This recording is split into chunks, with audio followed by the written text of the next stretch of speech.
اللہ نے ایک کلمے سے تکلم کیا جو سب نور ہی نور تھا، جو تخلیق شیعہ بتانے لگا، جو سب نور ہی نور تھا، سراپا نور تھا۔ پھر خالق نے ایک کلمے سے تکلم کیا جو روح ہی روح تھا، اس روح کو ہمارے پتوں میں نور کو تو سب سے پہلے ظہور مصطفیٰ اس نور سے ظاہر ہوا۔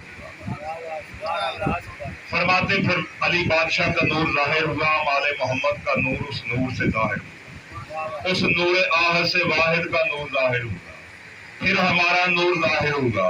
توجہ، کوئی شے خلق نہیں ہوئی ابھی، محمد اور آل محمد ہیں۔ بادشاہ فرماتے پھر ہمارے نور کی شعاعوں سے شیعہ تخلیق ہوا۔ واہ واہ واہ واہ واہ واہ واہ۔ نہیں سر، ہمارے نور کی شعاعوں سے شیعہ کا میں نہیں بتانے لگا، کوئی کہتا ہے گروہ ہے، کوئی کہتا ہے دوست ہے۔ آپ نے بزرگ یہی سنا ہو نا، امام کیا فرما رہا ہے، یہ کیا ہے؟ یہ چھوٹے ترجمے، چھوٹے لفظ ہیں۔ امام فرما رہا ہے کہ ہمارے نور کی شعاعوں سے شیعہ تخلیق ہوا۔ آج پتہ چلا آپ کی تخلیق کیسے ہوئی۔ آپ آدم کی اولاد نہیں، آدم مٹی سے بنا، معافی شیرت کرتا، بڑی گل ہے، واہ واہ واہ واہ۔ آلین مٹی سے بنے ہیں۔ ایک جگہ پر اور مولا فرماتے ہیں کہ جو ہمارے شیعہ، ہم انبیاء، ہمارے شیعہ آلین مٹی سے بنے ہیں، جو ساتوں آسمانوں سے جنت سے لی گئی تھی، دائیں ہاتھ سے ساتوں آسمانوں سے پکڑی آلین کو تخلیق کرتی ہے، یعنی آپ آلین بھی ہیں۔ قرآن میں ارشاد نہیں ہوتا، اے ابلیس تم نے اسے سجدہ کرنے سے انکار کیا جسے ہم نے اپنے دونوں ہاتھوں سے بنایا، کیا تم آلین میں سے ہو؟ کیا تم ان بڑے لوگوں میں سے ہو؟ کیا تم ان بڑے لوگوں میں سے ہو؟ ابلیس نے کہا نہیں، وہ بڑے لوگ ہیں۔ اچھا دیکھو ان کی حیا ابلیس کی طرح، کیا تم ان آلین میں سے ہو؟ ابلیس نے کہا نہیں، اس سے میں افضل۔ تو اس کو تم نے مٹی سے خلق کیا، نہ خلق من نور نار ادا خلق الطین، اس کو تم نے مٹی سے خلق کیا، میں نور اپنا آگ سے خلق ہوا ہوں۔ خلق لا من نار، نار سے کون ہوتے؟ فرشتے یا جن؟ آگ سے کون پیدا ہوئے؟ جنات۔ نور سے ملائکہ۔ کئی لوگوں کو یہ بھی نہیں پتا کہ ابلیس جو تھا کچھ کہتے ہیں فرشتہ تھا، کہتے ہیں نا فرشتہ نہیں تھا۔ اس آیت میں وہ اقرار کر رہا ہے، خلقنا من نار، تم نے مجھے آگ سے خلق کیا ہے، آدم کو تم نے مٹی سے خلق کیا ہے۔ تو جو ہے نا یہ بات کہتا ہے۔ بادشاہ فرماتے آلین مٹی سے، ساتوں آسمانوں سے دائیں ہاتھ سے اللہ نے جنت سے مٹی پکڑی، میٹھے پانی سے اسے گھومتا اور آلین خلق ہو گئے۔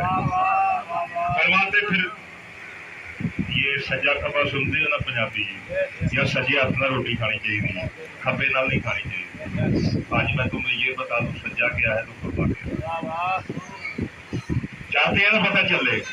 یہ سجا کھبا نہیں جو آپ سمجھ رہے ہیں، اس طرح اگر یہ سجا کھبا نہیں، یہاں تو رب رہتا ہے، کھبی سائڈ میں تو پروگرام ہے، اس کا سارا تخت ہے۔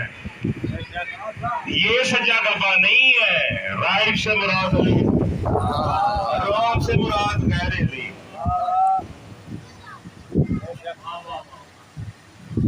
صحابہ یمین و صحابہ شمالہ، دائیں والے صحابہ اور بائیں والے صحابہ کا بڑی تو اس میں بیان ہوتا ہے۔ یہ بڑی ایک بڑا مزہ آئے گا کہ جو دائیں والے ان کا کیا، بائیں والوں کا کیا ہے۔ یہ دائیں بائیں پر ایک مجلس ہے بڑی، لیکن میں ادھر نکل جاؤں گا۔ آلین مٹی سے یہ ساتوں آسمانوں سے خلق ہوئے، مولا فرماتے ہماری شعاعوں سے خلق ہوئے۔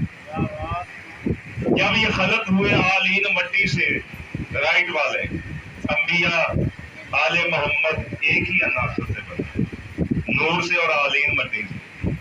جو جہنمی لوگ ہیں وہ کھبے والے، صحابہ شمالہ۔ جب یہ دونوں قوموں کو تیار کیا، دونوں لشکر تیار ہو گئے، سامنے اللہ جہنم کی آگ کو لایا۔ بڑی توجہ جا رہا ہوں، اللہ نے کہا وہ سامنے جہنم کی آگ ہے، اے دونوں گروہ اس میں کود جاؤ، یہ میرا امر ہے۔ یہ جو رائٹ والے تھے نا، یہ ایسے کہ جی نہر دے وچ چھاڑا نہیں بندہ مارتا، واہ یہ واہ چلے گئے نے اندر، دوسرے رکے اسٹاف تھا کہ ہم تو جل جائیں گے۔ اللہ نے کہا تم کیوں رک گئے؟ انہوں نے کہا ہمیں ڈر لگتا ہے کہ ہم جلنا چاہیں گے، تمہیں جلنا ہی پڑے گا۔ ہاں ان کے لیے آپ کو گلزار بنا دیا، ٹھنڈی بنا دی، آلین والوں، آپ لوگ آگ سے گزر چکے ہیں، واہ واہ واہ واہ واہ آپ آگ میں نہیں جائیں گے کیونکہ اللہ بار بار بھیجے گا آپ کو۔ جب کائنات تخلیق ہوئی تھی آپ کا امتحان ہو چکا، اب آپ کا امتحان نہیں ہوگا۔ دوسری بار پھر اللہ نے کہا اے تم کیوں نہیں گئے؟ انہوں نے کہا مالک ہمیں معاف کر، ایک بار پھر چانس دے۔ اللہ نے کہا گو چلو، پھر گئے تو آلین والے، پھر چلے گئے، آگ پھر ڈنڈی ہو گئی، وہ پھر رک گئے، کہا تم بدبخت ہو، تم جہنمی ہو، کل تمہیں جلاؤں گا۔ یہ جل گئے ہیں۔